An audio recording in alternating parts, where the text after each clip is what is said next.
Handicapper Steve here, handicapping the racing from the Curragh Racecourse here on Saturday. It is July the 20th, 2019. It's Irish Oaks Day from the Curragh, and I'm going to look at all the stakes races, including the Oaks. But before I get on to that, remember to please follow me on Twitter at HorseRacingKid5 for more selections for racecourses around the world, and join me in the next few weeks next week for the King George from Ascot and the good races from Deauville and France.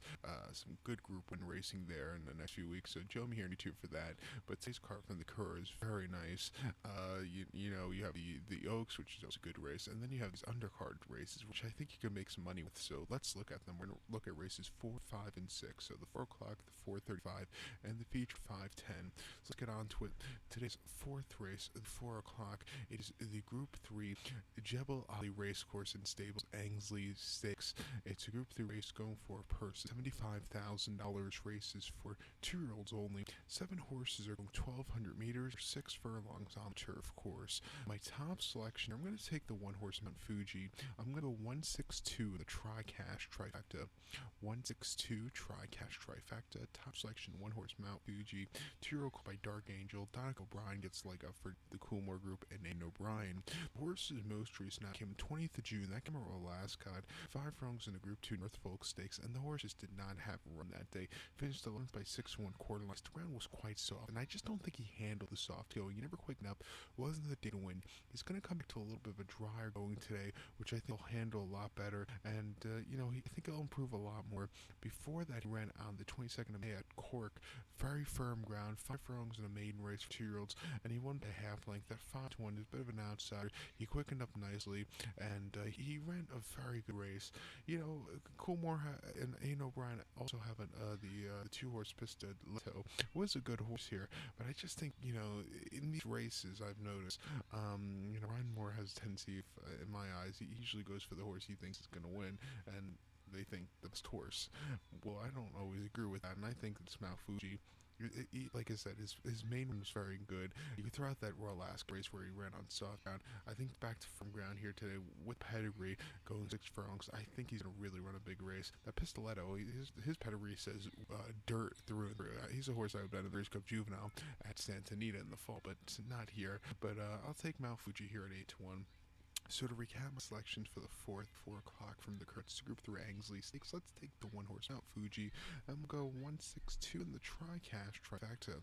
Race number 5, the 4:35. It is the Group 3 Minstrel Stakes. It's a Group 2 race going for a purse of $138,500. Race for 3-year-olds and upwards.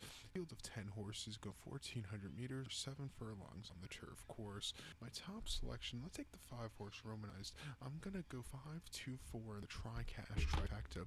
5-2-4 Tri-Cash Trifecta. Top selection, 5-horse Romanized. 4-year-old colt by Holy Roman Emperor gets Lee in the saddle. The horse's most recent outing came the 18th of June at Royal Ascot, 1 mile the Group 1 Queen Anne, and the horse finished 4th by 1 quarter lengths. Lord Glitters ran a hell of a race that day. Even the second place finisher, Beat the Bank, ran a hell of a race that day. This horse had a little bit of a turn, but he did well that day. It was improved enough to race before him. The Group 1 Lock in Newbury, 1 mile, May 18th. He finished 4th by 3 3/4 lengths, and again, he quickened up easily that day.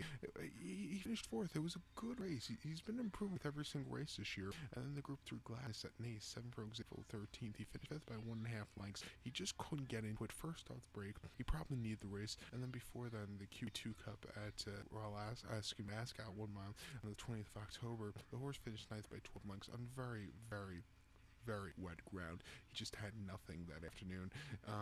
If you look at his races last as a 3-year-old, he didn't really show a lot, but his 4-year-old form has been decent. He's been getting better with every race so far this year, and I think he's sitting in a good run.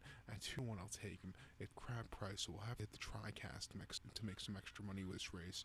So to recap my selection now for the 5th, the 4:35 from the Curragh. It's a Group 2 Minstrel Stakes. Let's go with the 5-horse Romanized, and we'll go 5-2-4 in the Tri-Cash Trifecta. Let's get to the featured 6th right now, which is the Group 1 Irish Oaks. It's Group 1 race going for $461,500. Race for 3-year-old fillies only. Field of 10 horses going to the turf course. The distance of ground here of 2,400 meters. Let me get this right here. Or a distance of ground of 1.5 miles. on the Curragh Turf Course, a mile and a half here. And I was going through, I don't know if anybody knows the old Wayback Machine. I think you should know what it is. You can go back to the websites, what they used to look like years ago. And a few weeks ago, I was on the Daily Racing Forum website, and I found the form for the 2003 Irish Oaks, and that was the diagram that they put on there, which I found very weird. So I thought about sharing it here, but you get to see how really weird the Curragh can be at sometimes with their layout. It's no other course like that in the world. But go use the Wayback Machine. That's what I'm saying. But back to the Irish Oaks here.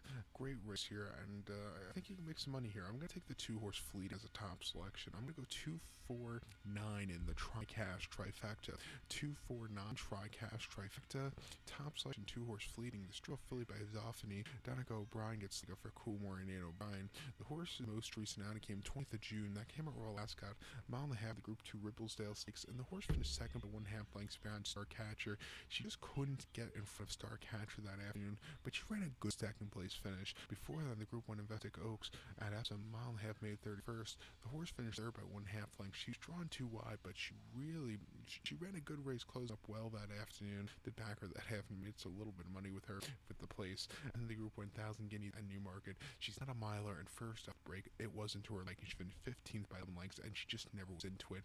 She's a mile and a half horse. She's going to get today, and she's going to get the firm ground today, or drier ground, not what she saw last time at Ascot, which she hated. And I think she goes up a lot more. She gets Danica O'Brien, who already won with this horse here at Doncaster last year. And I think, like I said, I think this horse is sitting on a good run. I'll take him here at 7-1. And horse I would use also would be 4-horse Manuel de Vega. If you're going to play the pick 4 or the pick 6 that they offer here, this is the kind of horse you want to use on your ticket also, or the Scoop 6, whatever they call it in Europe. But the 4-horse Manuel de Vega, Harry Bentley's on this one for Ralph Beckett. This horse is coming out a very sneaky good 4th place finish in the Investec Oak at Epsom back to 31st of May, going long half. The horse finished 4th by 2 1/4 lengths, had a great turn of foot lead, ran decently that day, improved a lot. Before then, at Hester, mile 3/8 in the Illicit Stakes. The horse finished second by 4.5 lengths behind Medea, who ran a good race in the front end. But this horse again closed up well. First off the break, it was a good effort, and then at Pontefract in the fall in Illicit Stakes, the horse won by 2 3/4 lengths and broke the main at Salisbury very well. At 4 starts and 4 very good races. If there's going to be a close winning at 8-1, I think this horse can get a piece of it also. So she's a horse you want to use on your race tickets, and maybe it's small each way if the horses get decent. At 8-1 right now, it's not so decent, but if the horse gets to 12, if you could see 15-1, I would definitely do a few bucks each way on him, or her, excuse me. But to recap my selection now for the 6th, the 5-10 for Curragh, it's the Group 1 Irish Oaks. Let's take the 2-horse Fleeting as a top selection, but I'll also use the 4-horse Manuel de Vega in the multi-race wagers, and I'll go 2-4-9 in the Tri-Cash Trifecta. So good luck to all. Please follow me on Twitter at Horse Racing K5. Good luck, everybody.